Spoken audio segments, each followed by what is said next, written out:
Si abres una Biblia hebrea y buscas el infierno, no lo vas a encontrar. Al menos no con la forma que tienes en la cabeza.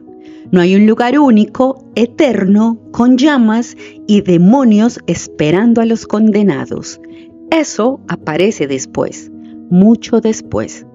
Y antes de que te imagines lo contrario, no te estoy diciendo que el infierno no exista.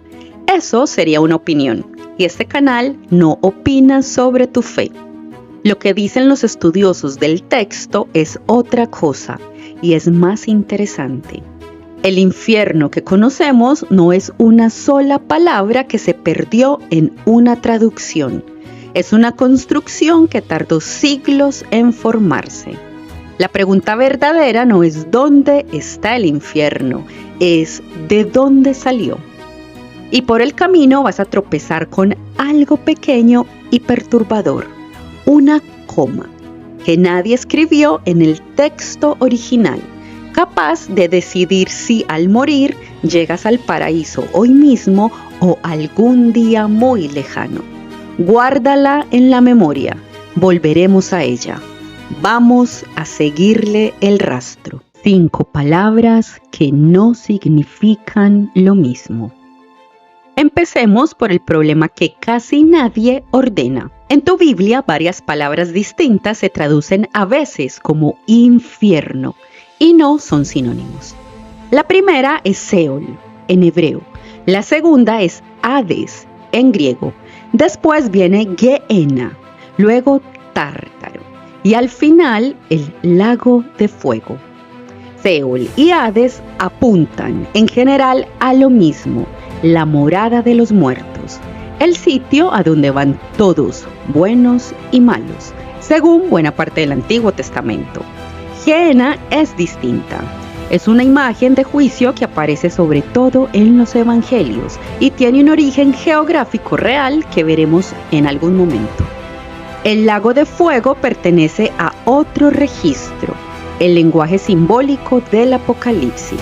No es un sinónimo directo de Seol ni de Hades. Y aquí va un dato que casi nunca se menciona. Tártaro, esa palabra que suena tan infernal, aparece una sola vez en todo el Nuevo Testamento. Una, en la segunda carta de Pedro, y no como sustantivo, sino como un verbo prestado de la mitología griega. Cuando alguien mezcla esas 5 palabras como si fueran una sola, no está leyendo el texto, está leyendo siglos de tradición acumulada encima del texto. Seol y el basurero que quizá nunca ardió. Volvamos al principio. En el Tanaj, Seol es, en su mayor parte, un lugar neutral, un descanso silencioso común a todos los difuntos. No es un campo de tormento. La lectura académica general lo describe como el destino compartido de los muertos, sin la estructura del infierno posterior. Eso sí, conviene matizar. La Biblia hebrea no es un bloque uniforme. Algunos textos poéticos y tardíos ya abren espacio a la vindicación, a la retribución y más adelante a la resurrección. Ahora, Gehenna. Casi todos los videos te dirán que era un basurero de Jerusalén que ardía sin parar y que por eso Jesús lo usó como imagen del castigo. Suena perfecto. El problema es que esa historia es muy discutida y no debería presentarse como un hecho cerrado. Este es el dato poco conocido. Esa explicación del basurero ardiente perpetuo se rastrea sobre todo hasta un comentario del rabino David Kinghi, allá por el siglo XIII, más de 1000 años después de Jesús. No hay evidencia arqueológica sólida ni testimonios antiguos de una hoguera permanente en ese valle. Lo que sí hay es algo más oscuro y más antiguo. En el valle de Hinón fue, según los textos hebreos, lugar de prácticas que horrorizaban a los profetas. De ahí su carga de juicio. Quizá la imagen no nació de la basura, sino de la memoria. Y eso cambia cómo leemos cada vez que aparece esa palabra. El rico, Lázaro y el texto que todos citan mal. Aquí Aquí está la objeción que más se repite en los comentarios y que casi ningún video en español responde de frente. Si el infierno no estaba en el texto original, ¿qué hacemos con el rico y Lázaro en el capítulo 16 de Lucas? Ahí hay tormento, hay fuego, hay conciencia después de morir. Vamos despacio, porque el detalle importa. En ese relato, el rico sufre y Lázaro descansa en el seno de Abraham. Y el lugar del tormento se nombra con la palabra Hades. Fíjate en algo que casi nadie señala. El relato más citado para hablar del infierno no usa la palabra que solemos traducir como infierno en otros pasajes. No dice Gehenna, dice Hades. Y hay más. La investigación académica insiste en que ese pasaje funciona como parábola, con una intención moral. El uso de la riqueza, la misericordia, escuchar o no a Moisés y a los profetas. Su objetivo no es darte un mapa de la geografía del más allá. Usarlo como plano del infierno es pedirle al texto algo que el texto no está haciendo. Y el lago de fuego del Apocalipsis pertenece al lenguaje apocalíptico, lleno de símbolos de juicio final. No es una descripción literal del infierno popular que vino después. Lo llamativo no es que estos textos hablen del más allá, es que hablen de cosas distintas con palabras distintas y que la tradición posterior las fundiera en una sola. Persia, el exilio y la palabra paraíso.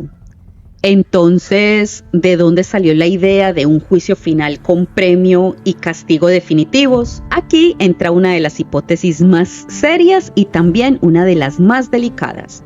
Durante el exilio y después, el pueblo judío convive con el mundo persa. Y la religión persa, el zoroastrismo, ya tenía ideas potentes. Un juicio final, una resurrección, una lucha entre el bien y el mal. Muchos estudios comparados sostienen que ciertas ideas judías sobre el destino final se consolidan en la época del Segundo Templo, en diálogo con ese entorno persa. Ahora la advertencia, y es importante. Esto es una hipótesis razonable, no una copia demostrada. No se puede afirmar que el judaísmo copió el infierno de Persia. La datación es difícil y exige cautela. Lo defendible es esto. El panorama del judaísmo tardío sobre la muerte y el juicio es muy distinto del Seol neutral de los textos hebreos más antiguos. Algo cambió y el contexto persa forma parte del cuadro. Y como prueba de hasta dónde llega ese contacto, un dato precioso. La palabra paraíso no es originalmente hebrea ni griega. Viene del antiguo persa, pairidaesa, que significa jardín amurallado. Esa palabra pasó al griego y de ahí a los textos bíblicos. La misma palabra que usamos para el cielo viajó literalmente desde Persia. A veces la historia deja sus huellas en el idioma antes que en las ideas. Alma inmortal o cuerpo que resucita. Hay otra pieza que casi nadie pone sobre la mesa y explica gran parte de la confusión. ¿El ser humano tiene un alma inmortal que sale volando al morir? ¿O muere de verdad y espera una resurrección? Son dos modelos distintos. El del alma inmortal viene sobre todo del pensamiento griego, de raíz platónica. El alma sobrevive sola, sin cuerpo. El otro modelo es el hebreo y es el que coge Pablo. Lo que importa es la resurrección. El cuerpo vuelve a la vida en el futuro, no el alma flotando para siempre. El teólogo Oscar Cullmann lo planteó con claridad en una obra ya clásica del siglo XX. El Nuevo Testamento no anuncia la inmortalidad del alma griega, sino la resurrección de los muertos. Son cosas diferentes. Aquí el detalle revelador. Pablo, al hablar de los que han muerto, usa una y otra vez la imagen de dormir. Los muertos duermen y esperan. No están ardiendo ni cantando en las nubes. Esperan. Cuando estos dos modelos se mezclaron, alma inmortal por un lado y resurrección por el otro, nació buena parte de la idea de un castigo consciente e inmediato. Pero esa mezcla es historia. no es una sola enseñanza uniforme del texto. 3 días, una coma y un descenso discutido. Esto lleva a una pregunta que aparece sin parar en los comentarios. Si Jesús murió, ¿dónde estuvo durante esos 3 días? La tradición cristiana habló de un descenso, de que bajó a la morada de los muertos. Esa idea se hizo famosa, pero su base en el texto es escasa y discutida. Y hay un dato que sorprende a casi todos. La frase descendió a los infiernos no pertenece a las formas más antiguas del credo. Su primera aparición clara en el credo es del siglo IV y termina de fijarse aún más tarde en la tradición occidental. La fórmula creció con el tiempo. Ahora, la famosa coma. Cuando el ejecutado junto a Jesús le pide ser recordado, la respuesta suele traducirse: hoy estarás conmigo en el paraíso. Pero los manuscritos griegos antiguos casi no tenían signos de puntuación. La coma la pusieron los traductores y el sitio de esa coma lo cambia todo. Dijo: te aseguro, coma, hoy estarás conmigo. O dijo: te aseguro hoy, coma, estarás conmigo. En el primer caso, el paraíso es inmediato. En el segundo, es una promesa hacia el futuro. El texto original no resuelve la discusión por sí solo, y reconocerlo en vez de esconderlo es lo honesto. Esta es la coma que te anuncié al principio. No exageraba. El sentido de una frase entera, lo que te pasa el día que mueres, depende de una marca que el autor jamás escribió. Los apócrifos, los primeros que pintaron el infierno. Si los textos bíblicos son tan prudentes con el infierno, ¿de dónde salieron las descripciones detalladas? Los ríos de fuego, los castigos para cada pecado, los tormentos por categorías.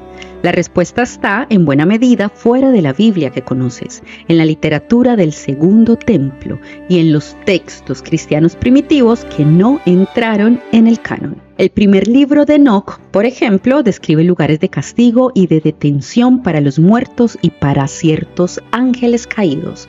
Esa tradición enóquica circuló ampliamente en el judaísmo del Segundo Templo. Y aquí un dato fuerte. La carta de Judas, en sus versículos 14 y 15, cita directamente al primer libro de Enoc.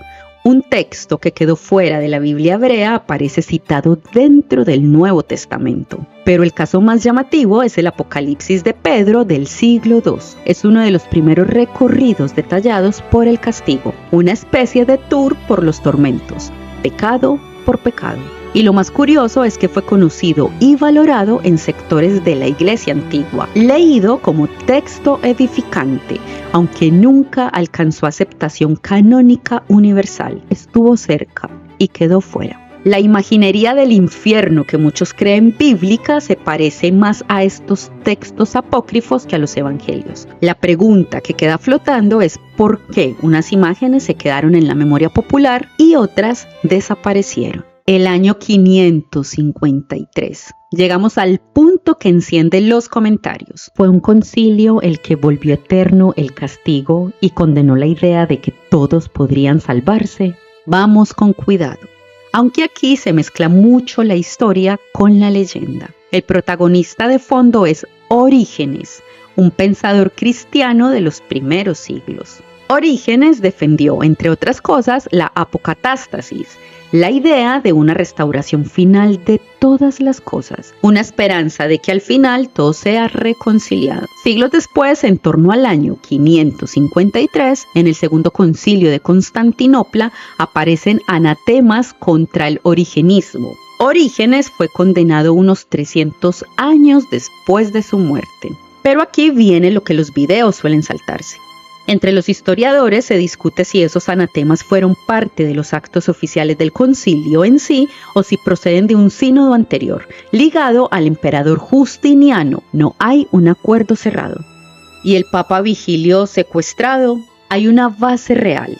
Vigilio fue llevado a Constantinopla por orden imperial y vivió un fuerte conflicto con Justiniano, llegando a resistirse al concilio. Ahora, distingamos que hubo presión política sobre él, eso está bien documentado. La palabra secuestro, con todo su dramatismo, pertenece más al relato polémico que a lo que las fuentes permiten afirmar con certeza. Lo que sí muestra la historia es que la definición del más allá no ocurrió solo en silencio y oración, ocurrió también entre emperadores, concilios y tensiones de poder. 3 respuestas, no una. Y así llegamos al final del rastro, donde hay no una, sino 3 respuestas que distintos cristianos han defendido leyendo los mismos textos. La primera es el tormento eterno, un castigo consciente que no termina nunca. Es la más conocida en la cultura popular. La segunda es la aniquilación. Sostiene que los condenados no sufren para siempre, sino que dejan de existir, y tiene apoyo textual real. Cuando Pablo en la segunda carta a los tesalonicenses usa el término más fuerte, la palabra griega apunta a destrucción y ruina, no necesariamente a tortura sin fin. Conviene añadir que esa carta tiene además una autoría debatida entre los estudiosos. La tercera es la reconciliación universal. La apocatástasis de Orígenes, la esperanza de que al final todo sea restaurado. Y un dato que descoloca a mucha gente. Esa tercera postura no es marginal ni herética, sino más. Gregorio de Niza, uno de los grandes padres de la Iglesia, sostuvo algo muy parecido. Y a diferencia de Orígenes, jamás fue condenado por ello. Es venerado como santo. 3 lecturas, 3 caminos, los mismos versículos. Eso no nos dice qué creer. Nos dice que la pregunta nunca fue tan simple como un sí o un no. Así que la próxima vez que alguien te diga que el infierno se borró de la Biblia, ya sabes que la historia es más larga y más honesta que eso. No se borró una palabra, se construyó una idea a lo largo de los siglos con préstamos persas, debates griegos, textos apócrifos y decisiones de concilios. La Biblia no presenta desde el principio un único infierno eterno y uniforme. Presenta términos y tradiciones distintas sobre la muerte, el juicio y el destino final, reinterpretadas con el tiempo. Lo demás, lo que tú creas a partir de ahí, ya no es trabajo de la historia, es tuyo. Suscríbete a Divinidad Oculta, activa la campanita y déjame tu like para seguir explorando las páginas perdidas de la historia sagrada. Soy la voz de Divinidad Oculta. Gracias por acompañarme en este viaje al corazón de lo desconocido. Y recuerda, la verdad está ahí, pero solo se revela ante quienes tienen el valor de buscarla. Hasta el próximo misterio.